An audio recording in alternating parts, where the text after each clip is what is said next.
El gobierno del presidente peruano Martín Vizcarra oficializó la disolución del Congreso y convocó a elecciones legislativas anticipadas para enero del 2020, en medio de la profunda crisis institucional por el nombramiento de la vicepresidenta Mercedes Arauz como mandataria interina. Para profundizar del tema nos acompaña José Ragas, académico del Instituto de Historia de la Universidad Católica. José, bienvenido a Canal 24 Horas. Siempre has venido por lo menos 3 veces este año y siempre con crisis. Perú en situaciones crisis, extremas, de Alan alguna García, manera. Otros episodios. Sí. En este caso, lo que hemos visto en esta coyuntura, uno se pregunta con lo convulsionado que está el ambiente allá en el Perú. Sí. ¿Cómo se sale de esto? Bueno, Dos presidentes para un país, algo sí, raro. de hecho, algo raro. Bueno, de hecho, pasa en Venezuela, pero no es el caso en Perú. Y de hecho, a medida que ha pasado las horas, desde la noche de ayer hasta la madrugada de ayer, de hecho, de hoy día hasta ahora que estamos conversando, la presencia de la otra vicepresidenta, Mercedes Arauz, se ha diluido por completo. Ya. No hay, digamos, o sea, no existen dos estados. ¿Eso tiene que ver con el apoyo de las Fuerzas Armadas a Vizcarra o tiene que ver más que con una consecuencia que era esperable de un nombramiento el día de ayer tan particular? Muy particular, además también una medida desesperada de los congresistas, digamos, por tratar de crear una suerte de Estado paralelo para ganar legitimidad de una legitimidad que ya no tienen ni tampoco apoyo de la opinión pública. Para que le expliquemos un poco a la gente aquí en nuestro país que no entiende, el sistema político peruano, que es muy distinto al de Chile, lo conversamos hace instantes con Heraldo Muñoz, ex canciller de nuestro país. Aquí tenemos un sistema de gobierno eminentemente presidencialista. Sí. Allá es semipresidencial. ¿Cuáles son las diferencias fundamentales para entender no solamente el sistema peruano, sino también lo que está pasando ahora? Sí. Bueno, básicamente es una suerte de contrabalance de poderes, ¿no? En la cual se busca, precisamente por experiencias pasadas, no darle el poder a una sola de los poderes del gobierno ni al Congreso. Con equilibrio de alguna forma. Exactamente, una suerte de equilibrio en el cual funciona cuando ambas partes de alguna manera también saben cuáles son sus límites y no tratan de obstaculizar unas a otras, que es lo que no ha pasado en esta ocasión, no solamente con la coyuntura actual, sino también que es una permanente obstaculización y sabotaje básicamente del Congreso de una mayoría radical fujimorista contra primero el presidente Pedro Pablo Kuczynski, que buscaron vacarlo y que finalmente salió. Lo lograron. Y ahora también contra el presidente Vizcarra bloqueando reformas y también, según se supo hace unos días también, hubo proyectos para vacar al actual presidente Vizcarra. Esta cuestión de confianza, esta figura que existe en el Perú para que el presidente o algún ministro presente algún tipo de reforma, proyecto al Parlamento y el Parlamento lo rechaza o no lo ve. Cuando ocurre 2 veces es cuando el presidente puede disolver el Congreso. Exactamente, porque se asume que no, digamos, cuenta con una confianza permanente, ¿no? Cuando esta cuestión de confianza se rechaza por una vez, el presidente tiene la obligación de disolver su gabinete. Propio gabinete, exactamente. Pero en el fondo aquí lo que se está discutiendo es que aquí no han habido 2 cuestiones de confianza, sino que la primera fue con Kuczynski, que ocurrió hace ya un buen tiempo, que fue rechazada, y esta segunda es con Martín Vizcarra, pero no han ocurrido las 2 en el gobierno de Martín Vizcarra. ¿O vale la de Kuczynski a tu juicio? No, lo que pasa también además que se está viendo en muchos casos tecnicismos, por ejemplo, en el cual no ha habido aparentemente un rechazo abierto por parte del Congreso, sino que lo que ha hecho el Congreso ha hecho una suerte de leguleyadas o tecnicismos legales para de alguna manera no rechazarlo abiertamente, pero sí cambiar la modificación. O sea, está en entredicho que haya rechazado el Congreso y eso también deja en entredicho la postura de Vizcarra. Sí, y de hecho lo que ha pasado, por ejemplo, en esta última que ha provocado la disolución del Congreso, es que la reforma del Tribunal Constitucional, que es lo que había pedido Vizcarra el fin de semana, que presentó el primer ministro, Salvador Solá, fue rechazada en el sentido de que se votó el Tribunal Constitucional por el miembro del Tribunal Constitucional, a pesar de que era una reforma directa que había pedido el presidente y que era más como parte del paquete de medidas que habían venido dándose una y otra vez en los últimos 2 años de gobierno. ¿Cómo funciona el Tribunal Constitucional? Aquí en Chile tenemos un Tribunal Constitucional que ha sido criticado por diversas cosas, pero allá en Perú, de acuerdo a lo que uno ve, la coyuntura, lo que ha sucedido estas últimas horas, la figura del Tribunal Constitucional es bien distinta a lo que ocurre aquí en Chile.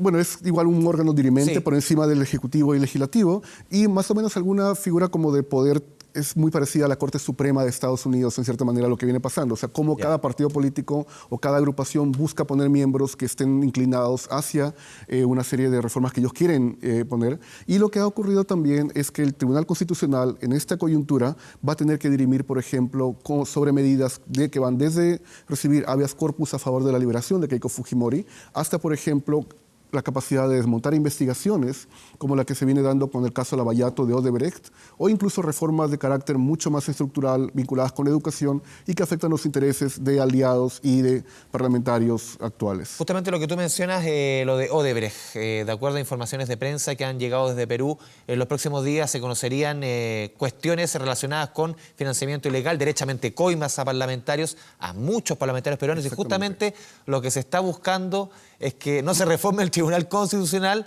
para que los jueces sean más proclives a lo que quiere el Congreso, que no se vean los temas o que no terminen destituidos o en la cárcel. Sí, y eso se ha visto con un caso paralelo también, que no es Odebrecht, sino que llamado Cuellos Blancos, en el cual están involucrados muchos magistrados y cómo el Congreso sistemáticamente ha blindado a estos magistrados acusados de corrupción para mantenerlos en puestos claves y no ser llevados hacia juicio, por ejemplo. José, ¿qué implicancia, qué participación tiene el fujimorismo? Recordemos a Alberto Fujimori, expresidente de la República del Perú. La última revocación del Congreso, la última disolución, fue el año 92, Sí. al inicio del gobierno para algunos dictaduras de Fujimori. Sí, de hecho, él fue lo que se llama un autogolpe, ¿no? O el Fujigolpe también, en el cual, a diferencia de lo que ha ocurrido esta semana, el autogolpe de Fujimori lo que buscó fue copar las instituciones políticas. Tanto, no solamente cerrar el Congreso y crear una asamblea constituyente favorable para una constitución que fuera a su medida, sino también... En esa época la lucha al terrorismo era quizás lo principal. Pero fue enmascarado que también llevó a medidas que fueron consideradas contra la violación de derechos humanos, pero sobre todo garantizar impunidad para actos que ellos habían cometido y que iban a cometer después, y también favorecer una reelección de manera inmediata y también de manera continua. Además, la idea era copar básicamente instituciones como eran Fuerzas Armadas, era Poder Judicial y también silenciar medios de prensa. Y hoy día el fujimorismo, ¿cuán importancia, cuán fundamental es lo que hemos visto las últimas horas? Bueno, los líderes históricos del fujimorismo están presos, Alberto Fujimori y Keiko Fujimori. Pero en el Congreso, hay mayoría. Hay mayoría, hay un grupo, digamos, del fujimorismo que además se ha aliado con otros sectores, tanto políticos como, digamos, de opinión, por ejemplo, de grupos evangélicos. Hace también alianzas fugaces con otros parlamentarios para justamente crear esta idea de impunidad y que no puedan ser, digamos, perseguidos después. José, ¿cómo uno puede entender, a ver, esta figura hace un tiempo, cuando estaba Pedro Pablo Kuczynski en la presidencia, también se lo preguntaba a Heraldo Muñoz, tenía de primer vicepresidente a Martín Vizcarra, segunda vicepresidenta a Mercedes Arauz. Sí. Ahora tenemos a Vizcarra, Arauz, frente a frente, enemigos, pero al límite. ¿Por qué ocurre eso? ¿Eran aliados? ¿Alguna vez fueron aliados o siempre fueron más bien rivales?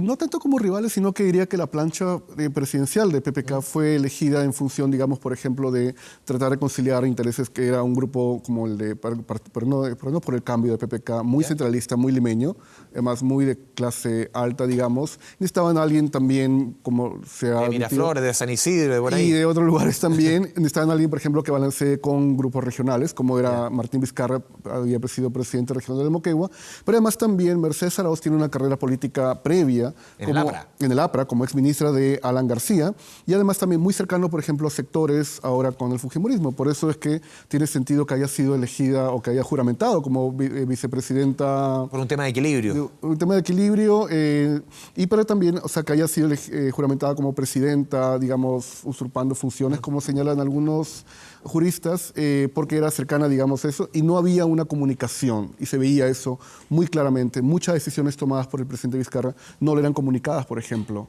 a la vicepresidenta Arauz por esta situación de desconfianza que había. Lo conversábamos antes justamente en comerciales, José. La salida no solamente es compleja, sino que va a demorar. Va a demorar, sí. ¿Por qué? Yo creo que va a demorar en el sentido, digamos, que tiene que ver con elecciones que se van a convocar, tiene que ver además también con la actuación de los congresistas. Ya hemos visto cómo se han comportado en los últimos 2 años y nada hace predecir de que van a tener un comportamiento más moderado en esto. Hemos visto también cómo han reaccionado en las últimas horas. De hecho, varios de ellos han estado ya yéndose del país, aprovechando de que, digamos, mañana o pasado mañana van a salir los nombres de los implicados de Odebrecht, por ejemplo.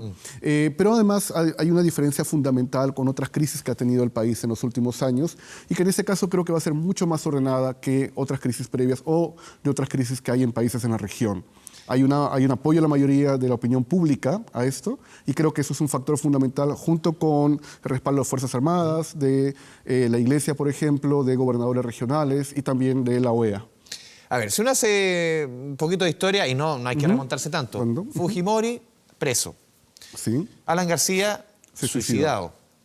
Ollantumala estuvo en prisión preventiva, está en prisión en su hogar, arresto domiciliario igual que su mujer. Alejandro Toledo, detenido en Miami con una orden de extradición. Esperando, sí. Pedro Pablo Kuczynski, también Arresto domiciliario. arresto domiciliario. Y te hago una pregunta un poco yendo al... Yo recuerdo un libro de Mario Vargas Llosa, El pez en el agua, que él relata un poco lo que fue su competencia electoral con Alberto Fujimori. Y él se preguntaba, y también en conversaciones de la catedral, ¿cuándo se jodió el Perú? Bueno, se jodió, pero es que la pregunta que, créeme, todos los historiadores nos hacemos siempre. ¿Cuándo se jodió el Perú? Yo creo que no hay una sola fecha. La idea más bien es cómo salir justamente de ese entrampamiento. Y ese entrampamiento, como lo conversamos ahora, no es solamente una cuestión coyuntural de lo que ha pasado el fin de semana o ayer, sino es una cuestión que uno puede remontar hasta que las elecciones de 2016, cuando Keiko Fujimori pierde, pero también hacia esta forma de gobierno de, digamos, grupos radicales políticos que viene con el fujimorismo desde los años 90, ¿no? Y si no pasaba esto, creo yo, lo que iba a pasar, iba a seguir ocurriendo y también iba a ser una herencia para el siguiente gobierno que viniera.